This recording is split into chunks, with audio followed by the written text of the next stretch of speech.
یحییٰ سے مشورے کے بعد اشبا نے گھوڑا گاڑی سنبھالی۔ اویس نے ہلکے پھلکے پجاری کو گود میں اٹھا کر گاڑی میں ڈالا، پھر وہ تینوں خود بھی سوار ہو گئے۔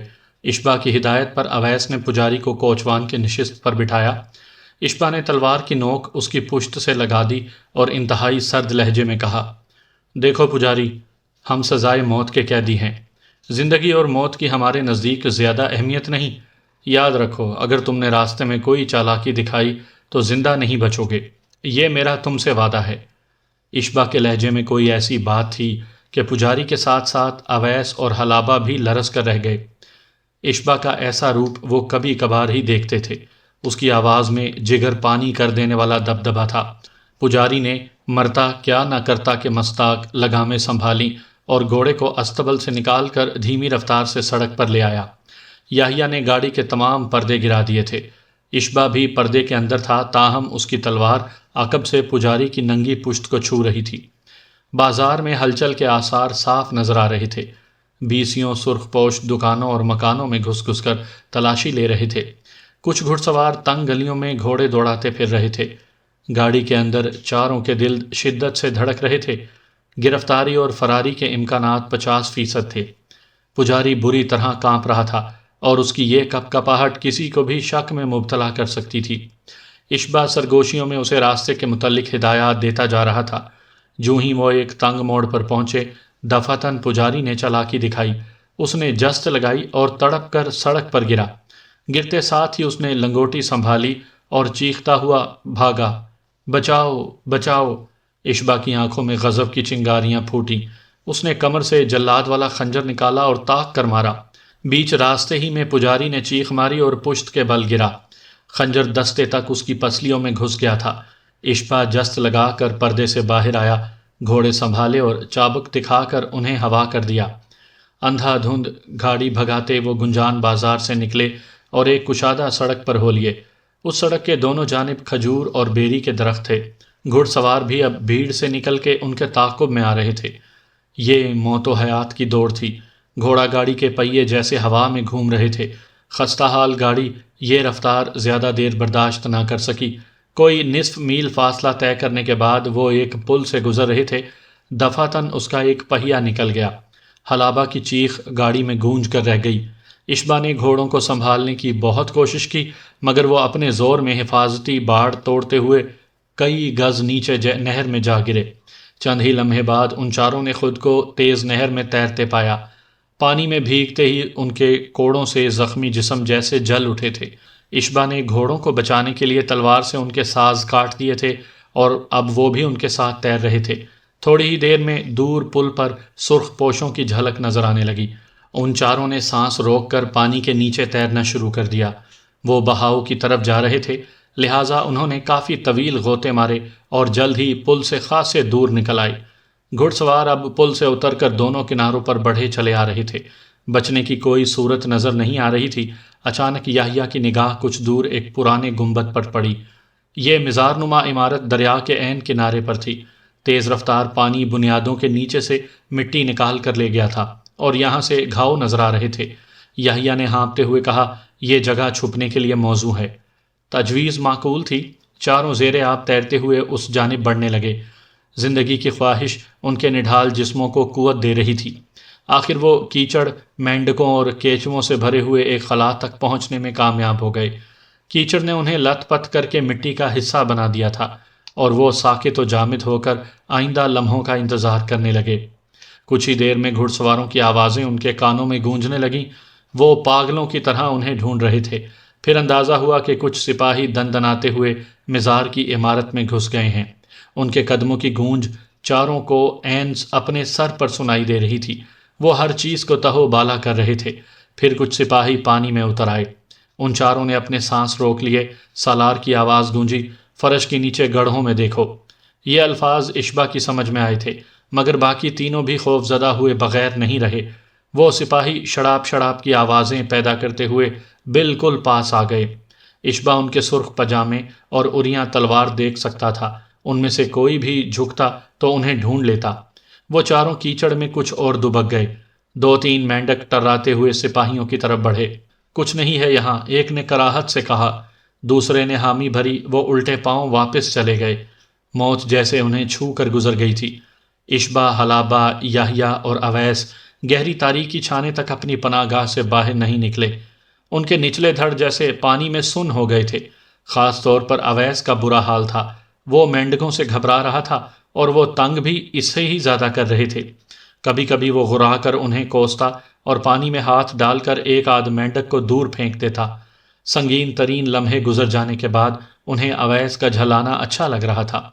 اشبا نے اسے کہا، ان ناخلف مینڈکوں کے بارے میں ایک زبردست قسم کی ہجو تم پر قرض ہو گئی ہے۔ اویس نے برا سا منہ بنا کر کہا، ایک اور ہجو زحار کے متعلق بھی۔ یہ کیسا سالار ہے جسے اب تک ہماری حالت کی خبر نہیں ہوئی؟ یحییٰ نے گھبرا کر کہا، بے وقوف، آہستہ بولو، وہ ہوا کی طرح ہر جگہ موجود رہتا ہے، کہیں جان سے ہاتھ نہ دھو بیٹھنا۔ اویس نے منہ بسور کر کہا، ان مینڈکوں اور کیچووں کی مہمان خصوصی بننے سے تو مر جانا بہتر ہے۔ اشبا نے کہا، ذرا حوصلہ رکھو، ابھی تمہیں اس محفل سے نکال لیتے ہیں۔ اویس نے جھلا کر ران پر ہاتھ مارا اور ایک کیچوے کو مسل کر دور تاریکی میں پھینک دیا۔ اس غیر یقینی صورتحال میں یحییٰ اور اشبا کے ہونٹوں پر مسکراہٹ آئے بغیر نہ رہی۔ دفعتاً انہیں چونک جانا پڑا، کہیں قریب سے قدموں کی چاپ اور مدھم آوازیں آ رہی تھیں۔ ایک دفعہ پھر وہ یکسر ساکت بیٹھ گئے، شاید سرخ پوش ابھی واپس نہیں گئے تھے۔ کتنی ہی دیر وہ صورتحال کا اندازہ لگانے کی کوشش کرتے رہے۔ انہیں محسوس ہوا کہ کچھ لوگ بڑی دھیمی آواز میں گفتگو کر رہے ہیں۔ آواز باریک تھی اور نزدیک سے آ رہی تھی، شاید وہ لوگ مزار کے اندر موجود تھے۔ کبھی کبھار کسی بچے یا عورت کی صدا بھی کانوں میں پڑتی، پھر ہو کی طویل آوازیں آنے لگتیں۔ محسوس ہوا جیسے بہت سے لوگ مل کر نوحہ کر رہے ہوں۔ یہ سب کچھ بے حد حیران کن تھا۔ اس ویران کن مزار میں نوحہ کرنے والے لوگ کون تھے؟ یحییٰ اور اشبا نے باہم مشورے کے بعد باہر نکلنے کا فیصلہ کیا۔ پہلے وہ چاروں بآسانی پانی میں اترے، کچھ غوطے لگا کر انہوں نے خود کو صاف کیا۔ حلابہ نے بھی اپنے مٹی بھرے بالوں کو دھویا۔ کوڑوں کے زخم گدلے پانی میں سے ایک بار پھر جل اٹھے۔ نسبتاً وہ صاف ہو کر کنارے پر بڑھ آئے اور گہری تاریکی میں آنکھیں پھاڑ پھاڑ کر ارد گرد دیکھنے لگے۔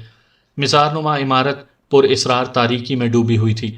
اب انہیں کوئی آواز سنائی نہیں دیتی تھی، لگتا تھا وہاں کوئی موجود ہی نہیں، اور انہوں نے جو کچھ سنا یا محسوس کیا سب طلسم تھا۔ دریا اور مزار سے کچھ دور ایک ٹیلہ نظر آ رہا تھا، اس پر کھجوروں کے درخت تھے۔ اشبا اور یحییٰ کچھ دیر تک سوچتے رہے، پھر یحییٰ نے حلابہ اور اویس کو درختوں میں رکنے کا حکم دیا۔ ایک تلوار اس نے اویس کو دے دی، پھر وہ اور اشبا محتاط قدموں سے مزار کی طرف بڑھے۔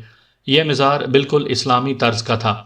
عمارت قدرے شکستہ ہو چکی تھی مگر ابھی ٹوٹ پھوٹ شروع نہیں ہوئی تھی۔ گنبد کے درمیان ایک ویران قبر نظر آ رہی تھی۔ دائیں بائیں دو کوٹھڑیاں تھیں، ایک کوٹھڑی کا دروازہ کھلا ہوا تھا لیکن دوسری بند تھی اور آوازیں بھی اسی کے اندر سے آ رہی تھیں۔ دروازے سے مدھم روشنی نظر آتی تھی۔ یحییٰ نے کان لگا کر سننے کی کوشش کی، پھر اشبا کو اشارہ کیا اور دونوں سیڑھیاں چڑھ کر اوپر آ گئے۔ سیڑھیاں چڑھتے ہوئے انہیں آوازیں صاف سنائی دینے لگیں۔ یہ ایک روزن تھا جو کوٹھڑی میں کھلتا تھا۔ یحییٰ اور اشبا نے باری باری اندر جھانکا۔ یہ ایک کشادہ کوٹھڑی تھی، طاقوں میں مٹی کے دیے جل رہے تھے۔ اندر کا منظر حیرت انگیز تھا۔ کوئی 25 عدد مرد و زن سیاہ لبادہ پہنے وہاں موجود تھے۔ عورتوں نے اپنے چہرے ڈھانپ رکھے تھے اور اکثر مردوں کی داڑھیاں تھیں۔ وہ دائرے کی شکل میں بیٹھے مسلسل ہو کی آوازیں نکال رہے تھے اور زار و قطار رو رہے تھے۔ ایک شخص درمیان میں بیٹھا تھا اور اس کے پاس تسبیح قسم کی کوئی چیز تھی۔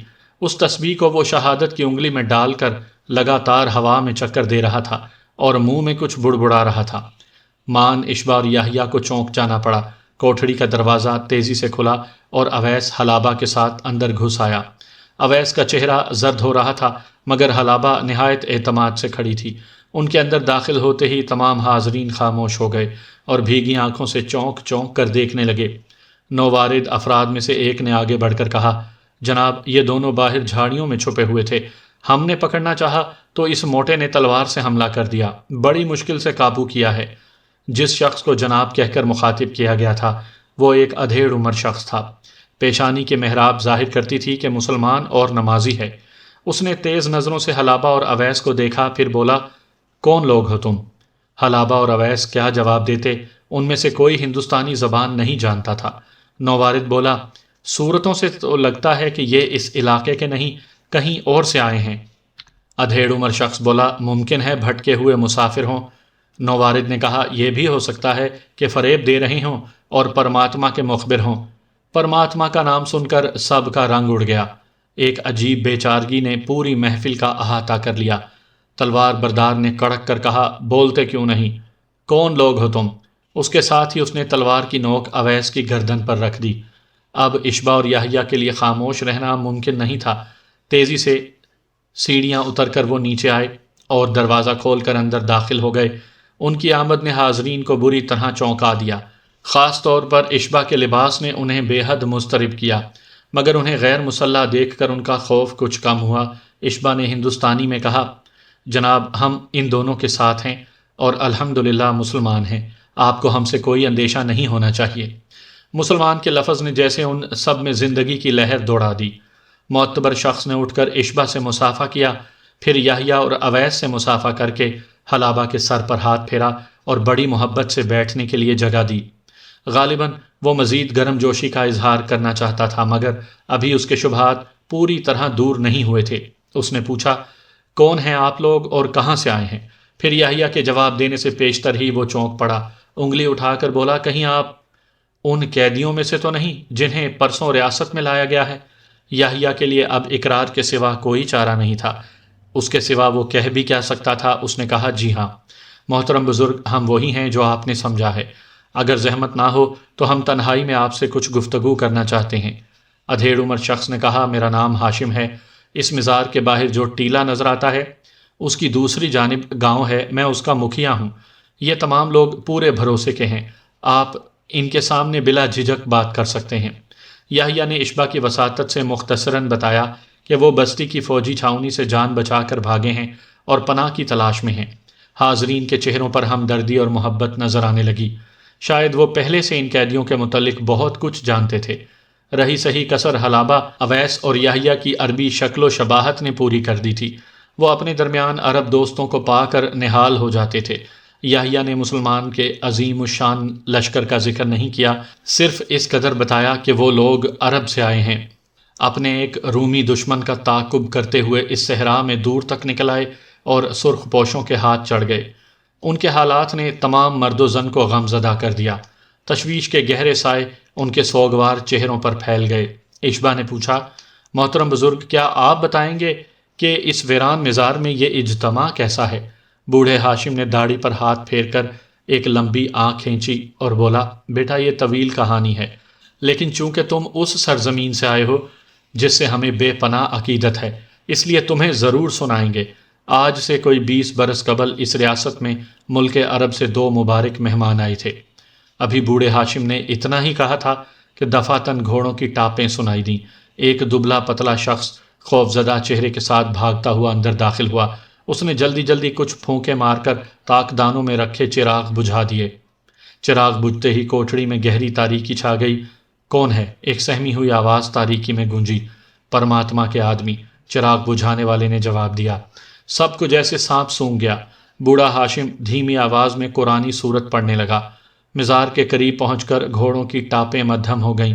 گھڑ سواروں نے رک کر مزار کا جائزہ لیا، پھر سر پٹ گھوڑے دوڑاتے آگے بڑھ گئے۔ الحمدللہ، بوڑھے ہاشم کی آواز ابھری۔ دوسرے حاضرین بھی خدا کا شکر ادا کرنے لگے۔ ایک تاکدان کے چراغ پھر روشن کر دیے گئے۔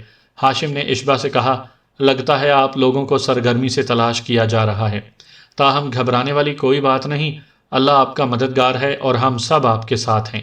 چراغ گل ہونے سے پہلے بوڑھے ہاشم نے جس کہانی کا آغاز کیا تھا اس نے پھر وہیں سے شروع کی۔ اس کی آنکھیں ماضی میں جھانکنے لگیں اور لب متحرک ہو کر گئے دنوں کے واقعات دہرانے لگے۔ ہاں، تو میں کہہ رہا تھا کہ آج سے کوئی 20 برس قبل اس ریاست میں ملک عرب سے 2 مبارک مہمان آئے تھے۔ ان میں سے ایک کا نام داؤد بن مغیرہ تھا اور دوسری ان کی صاحبزادی تھی۔ بوڑھے ہاشم کی کہانی واقعی طویل تھی۔ اس میں اس نے وہ سب کچھ سنایا جو اشبا نے اپنے بابا کی وصیت میں پڑھا تھا، یعنی اشبا کی والدہ سے ان کی شادی، اسلام کی تبلیغ، لوگوں کا شوق اور جذبہ، اور پھر پرماتما کی برہمی، زبانیں کاٹنے کا واقعہ، کشیدگی اور باقاعدہ حملہ، دیوان جی اور ان کی پتنی کی آتما ہتیا، اور اشبا کے والد والدہ اور دادا کی بحر ہند کو روانگی۔ سب کچھ بتانے کے بعد آخر میں بوڑھے ہاشم نے نم ناک نگاہوں سے کوٹھڑی کے دروازے کے باہر دیکھا۔ تیرگی میں اس کی نگاہیں بہت دور تک دیکھ سکتی تھیں۔ بولا، بیٹا، ہم لوگ اس دور دراز ویرانے میں آج بھی عثمان بن ثقیل کا انتظار کر رہے ہیں۔ ہمیں یقین ہے کہ وہ ایک نہ ایک دن ضرور آئے گا۔ دم رخصت اس نے ہم سے وعدہ کیا تھا، ضرور وفا کرے گا۔ ایک روز ایک بڑی فوج کے ساتھ وہ اس ریاست کا رخ کرے گا اور پرماتما کو سرنگوں کر کے اسلام کا بول بالا کر دے گا۔ اگر وہ نہ آ سکا تو اس کا بیٹا آئے گا، اگر اس کا بیٹا نہ آ سکا تو اس کا بیٹا آئے گا۔ ہمارا انتظار طویل ہو سکتا ہے لیکن رائے گاہ نہیں جا سکتا۔ ہمارے دلوں میں امید کی شمعیں روشن ہیں اور رہیں گی۔ ہمارے بعد ہمارے بچے ان شمعوں کی روشنی میں آنے والے کا انتظار کریں گے، اس دن کی راہ دیکھیں گے جب سے آفتاب ہدایت طلوع ہوگا۔ اس ریاست میں جہاں جہاں مسلمان ہیں وہ ہر جمعہ کی شب اسی خاموشی سے کسی مقام پر جمع ہوتے ہیں اور عبادت کرتے ہیں، رب العزت سے دعا کرتے ہیں کہ وہ ان کے رہنما کو لوٹا دے۔ اشبا سن رہا تھا اور حیران ہو رہا تھا۔ ان عبادت کرنے والوں کو کیا معلوم تھا کہ آج رات اس نیم تاریک کوٹھڑی میں ایک ایسا شخص موجود ہے جو عثمان ثقیل کا بیٹا ہے اور اپنے باپ کی ہدایت پر طویل فاصلے طے کر کے ان سے ملنے پہنچا ہے۔ انہیں کیا معلوم تھا کہ وہ برسوں سے جس وقت کا انتظار کر رہے ہیں وہ پہنچ چکا ہے۔ مدت سے ان کی آنکھیں جس منظر کو ترس رہی تھیں وہ وجود میں آنے والے ہیں، اور سالوں سے ان کے کان جن آوازوں کو ڈھونڈ رہے تھے وہ فضاؤں میں ارتعاش پیدا کرنے والی ہیں۔ انہیں کچھ معلوم نہیں تھا۔ اشبا نے ہاشم سے کہا، اے محترم بزرگ، یہ مزار کس کا ہے؟ ہاشم نے کہا، یہ اسی نوجوان قاری کا مزار ہے جسے مسجد کے صحن میں ظالموں نے برچھا مار کر شہید کر دیا تھا۔ اس کی خطا صرف یہ تھی کہ اس نے کتاب الہی کو سینے سے لگایا تھا اور اپنے ساتھیوں کی کٹی ہوئی زبانیں دیکھ کر بھی علل اعلان تلاوت قرآن کا ارادہ کیا تھا۔ اس شہید کا نام محمود تھا۔ اس وقت تو ہم نے محمود شہید کو خاموشی سے سپرد خاک کر دیا تھا، مگر بعد ازاں جب بات پرانی ہو گئی تو قبر پر یہ مزار بنا دیا گیا۔ یہ مزار دریا سے ہٹ کر تھا، لیکن بعد میں دریا نے راستہ بدلا اور مزار کے پہلو میں بہنے لگا۔ کئی سالوں سے یہ اسی طرح مزار کو گزند پہنچائے بغیر بہہ رہا ہے۔ ہم اسے شہید کا معجزہ ہی کہہ سکتے ہیں۔ سرخ و سفید چہرے والے ایک باروب شخص نے اشبا سے کہا، بیٹا، اس وقت آپ لوگوں کو پناہ کی اشد ضرورت ہے۔ میرا نام عبدال غازی ہے اور بستی میں میرے پاس ایک بڑی حویلی ہے۔ میرا خیال ہے کہ اس حویلی میں اتنی گنجائش ہے کہ اپنی عربی مہمانوں کو نگاہ بد سے محفوظ رکھ سکے۔ بارش بزرگ ہاشم نے کہا، عبدال، تم ٹھیک کہتے ہو، اس وقت ان مہمانوں کے لیے تمہاری حویلی ٹھیک رہے گی۔ اشبا نے کہا، محترم، ہم کسی کے لیے مصیبت بننا نہیں چاہتے، بہتر ہوتا۔ ہاشم نے اس کی بات قطع کی، نہیں بیٹا، خود کو غیر کہہ کر ہمیں خدا کی بارگاہ میں گناہ گار نہ کرو۔ ہم لوگ تو ان ہواؤں کو چومنا بھی باعث سعادت سمجھتے ہیں جو رسول صلی اللہ علیہ وآلہ وسلم عربی کے وطن سے آتی ہیں۔ کچھ دیر گفتگو کا یہ سلسلہ جاری رہا، پھر تمام حاضرین اٹھ کر نماز ادا کرنے لگے۔ ان کی نماز عجیب طرح کی تھی۔ قیام رکوع اور قبلے کی ترتیب غلط تھی، سجدے بھی وہ بار بار کرتے تھے۔ نماز کے بعد ہر مرد و زن نے ایک کتاب کو باری باری سر پر رکھا اور آنکھیں بند کر کے وظیفے کے انداز میں لبوں کو حرکت دی۔ اس بڑبڑاہٹ میں عثمان بن ثقیل کا نام بار بار آتا تھا۔ تب سب مرد حاضرین نے محترم بزرگ ہاشم سے مصافحہ کیا اور ایک ایک کر کے باہر نکلنے لگے۔ اشبا نے دیکھا سر پر رکھی جانے والی کتاب قرآن پاک تھی۔ یہ نسخہ ہاتھ سے لکھا گیا تھا۔ کچھ ہی دیر بعد ہاشم اور عبدال غازی کے علاوہ چند افراد کوٹھڑی میں رہ گئے اور اب رات کا دوسرا پہر شروع ہو چکا تھا۔ عبدال غازی نے اپنے ایک خادم کو کان میں کچھ کہہ کر باہر بھیجا۔ تھوڑی ہی دیر میں اس نے آ کر بتایا کہ گھوڑے پہنچ گئے ہیں۔